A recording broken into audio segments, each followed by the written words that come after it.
Pillolini miei cari pillolini e benvenuti in questo nuovo episodio di Repills, la rubrica dove vi parlo di videogiochi, soprattutto indie, seguendo una struttura simile ad una recensione, purché di fatto non lo sia. L'episodio di oggi sarà un po' differente dai soliti, questo perché il gioco di cui vi parlerò in realtà non è ancora uscito e per questo stiamo parlando di un'anteprima, la prima del canale. Detto ciò, il gioco di oggi è Game Boy Agelicious Hero, titolo indie sviluppato e pubblicato da Nakama Game Studio, i quali ringrazio per avermi fornito una key di questa anteprima per realizzare questo video. Senza indugio direi di lanciarci in questa avventura culinaria. Come sempre però dopo la sigla.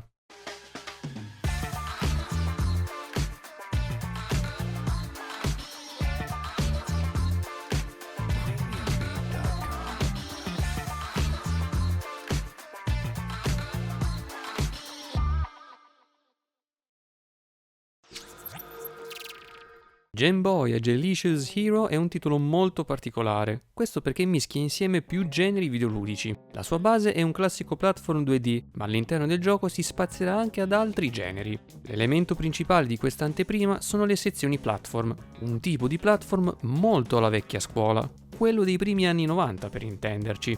Inutile dire che abbia ampiamente apprezzato questa scelta perché il suo obiettivo è proprio quello di rievocare fasti di un tempo da più punti di vista. Vediamo insieme la trama. Seguiremo le vicende di Game Boy, una marmellata senziente che, insieme al suo compagno Billy, si ritroveranno in una situazione alquanto spinosa. Essi e la loro nave saranno difatti inghiottiti da un gigante. Il loro compito è quello di riuscire ad uscirne sani e salvi, prima che il gigante li digerisca.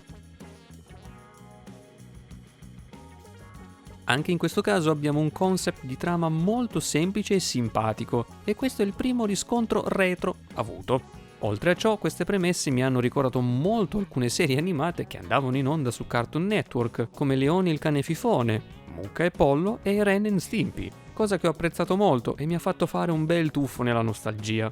In questa anteprima purtroppo non c'è stato modo di vedere gli sviluppi della trama, escluso un piccolo escamotage ideato dagli sviluppatori, ovvero delle audiocassette registrate da Billy, il quale ci aggiornerà sugli svolgimenti da dopo lo schianto.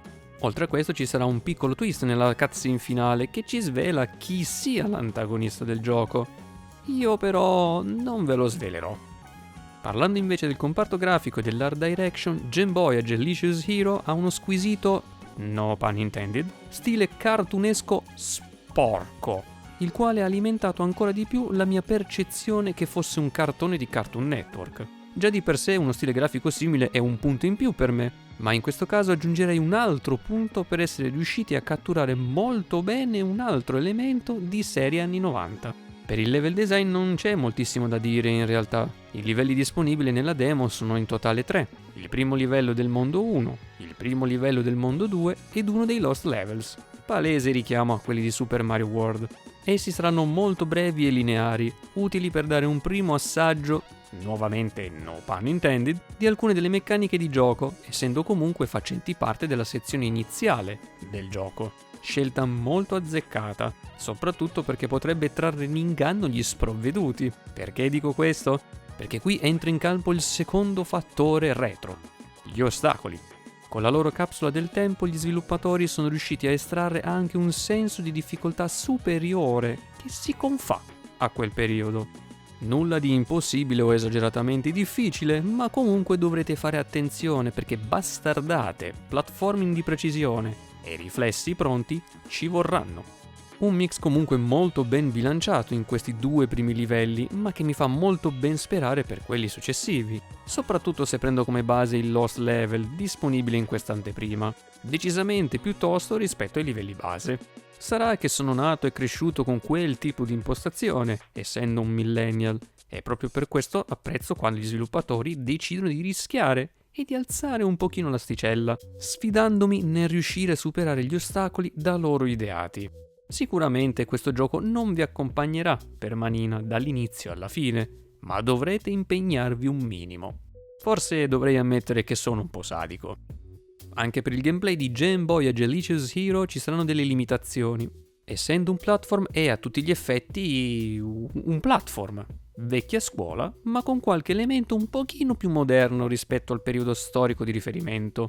Potrete difatti saltare, boncare i nemici con varie armi trovate in giro per i livelli, le quali avranno dei livelli di potenza differenti e infliggeranno più o meno danni ai nemici, eseguire dei wall jump o salti a muro, arrampicarvi e la classica valuta da raccogliere, che, una volta toccato il 100, vi fornirà una vita extra. In questo caso essa saranno delle caramelle, ottenibili tramite i nemici spaccando vasi o pignate. Un set di mosse molto basilare, ma che si sposa perfettamente con l'idea dietro il progetto, ed inoltre svolgono molto bene le loro funzioni. Ci sono un po' di sbavature, ma le vedremo meglio nella sezione dei feedback. Per ora ti parlerei dei collezionabili. Essendo un platform, ovviamente ci sarà qualcosa da raccogliere. In questa anteprima ho potuto vederne alcuni, come delle pizze, le audiocassette precedentemente citate e i distintivi, elemento fondamentale per proseguire nel gioco. Questo ci fa capire che oltre a collezionabili secondari ci saranno anche alcuni necessari per proseguire la trama. Questo perché l'NPC che ce li richiederà ci fornirà la chiave per aprire la porta e così concludere il livello. Alcuni tipi di ostacoli, il loro posizionamento, la difficoltà un po' tarata verso l'alto e collezionabili fondamentali per proseguire mi hanno fortemente ricordato il primo Rayman, anche se questo gioco mi sembra molto più permissivo rispetto. Non so se gli sviluppatori si siano effettivamente anche ispirati a lui, ma se fosse, vi voglio bene. Rayman è uno dei miei personaggi preferiti ed ho bellissimi ricordi legati al primo capitolo, oltre che traumi ovviamente. Perciò se ci fosse un po' di Rayman in questo Game Boy ne sarei felicissimo. Come ultimo elemento vorrei parlarvi delle meccaniche. Oltre a quelle elencate prima, essenziali nel kit di un personaggio in un platform, ne avremo ulteriori che espandono proprio quel kit. In questa anteprima infatti avremo modo di vedere i classici bumper, utili per arrivare molto in alto, la scalata delle liane, piattaforme segrete attivabili da alcuni tipi di elementi di sfondo e la possibilità di cavalcare i cadaveri dei nemici morti per raggiungere zone altrimenti inaccessibili. Macabro, ma molto interessante. Ed ovviamente anche per il comparto audio non si potrà dire moltissimo. Le musiche dei livelli disponibili accompagnano molto bene le nostre fasi di platform, dando un feeling strambo, come se fossimo effettivamente dentro uno stomaco, con suoni che accompagnano gli arrangiamenti e che danno al tutto un senso di immersività sonora niente male. Altro elemento di cui posso parlarvi è il doppiaggio, e qui non posso che sorridere. Diciamo che si nota che il budget a loro disposizione sia limitato e per questo avremo registrazioni delle voci dei personaggi molto fai da te. Vi faccio sentire cosa intendo. Stop right there, you petty criminals! You're under arrest! Jamboy, I know I haven't been a good friend and dragging you into all of this, but we're in this together now. You're with me, right? Hey Jamboy, I found this old cassette recorder, so I'm recording a memo for you for when you wake up. Anyway, you were kinda KO from that crash, so I went ahead to explore though. I think we landed in someone's belly. Huh, never thought I'd say that. Ora capite meglio cosa intendo. Ci tengo a specificare però che le mie parole non sono negative, tutt'altro. Questo perché anche qui, a suo modo, gli sviluppatori hanno estratto un aspetto retro, ovvero quando il mito degli sviluppatori in un garage esisteva davvero e molte cose erano davvero più semplici. So che non era una cosa voluta, ma vista l'entità del progetto mi sento di premiare l'averci provato facendo del loro meglio. Certo, sicuramente aver avuto una squadra anche di doppiatori in erba avrebbe giovato, ma su via, poteva andare molto peggio. Ed infine eccoci arrivati alla sezione dei feedback. Come anticipato prima, ci sono delle piccole sbavature che ho incontrato durante la prova di quest'anteprima e vorrei elencarli di seguito per portarle all'attenzione degli sviluppatori.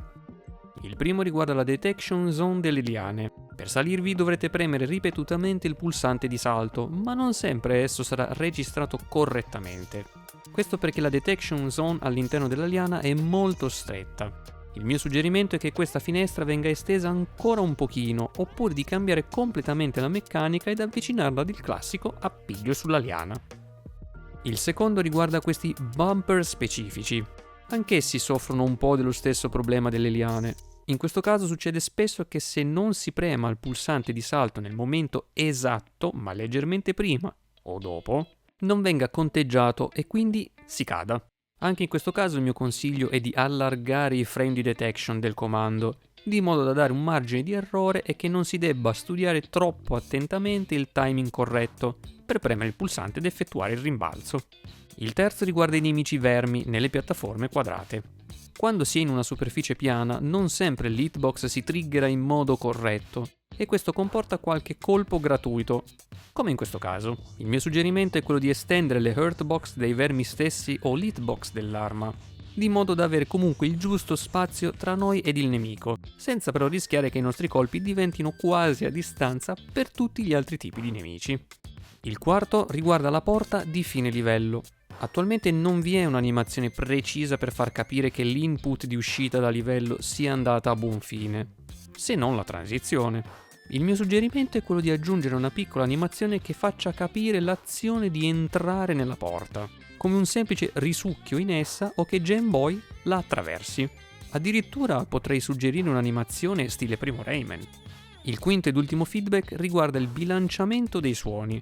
Più precisamente vorrei segnalare un aumento considerevole del volume nel suono di morte e quando un NPC ti ricompensa con una chiave.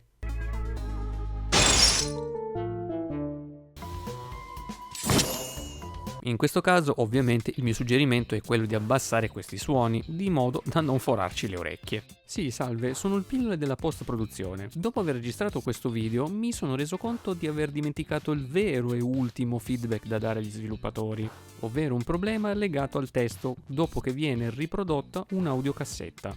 Dopo la riproduzione, infatti, il testo rimane bloccato a schermo e semplicemente non scompare. Questo porta poi a un overlapping nel caso noi dovessimo trovare una seconda audiocassetta e facessimo partire anch'essa, portando a quella che è una sovrascrizione effettiva del testo l'uno sull'altro. Perciò per fortuna abbiamo il doppiaggio per capire che cosa viene detto, però purtroppo non si capirà cosa c'è scritto. Ovviamente in questo caso la risoluzione è molto semplice, semplicemente dare un timing dopo la fine della riproduzione dell'audio e far sì che appunto entrambi non si accavallino l'uno sull'altro.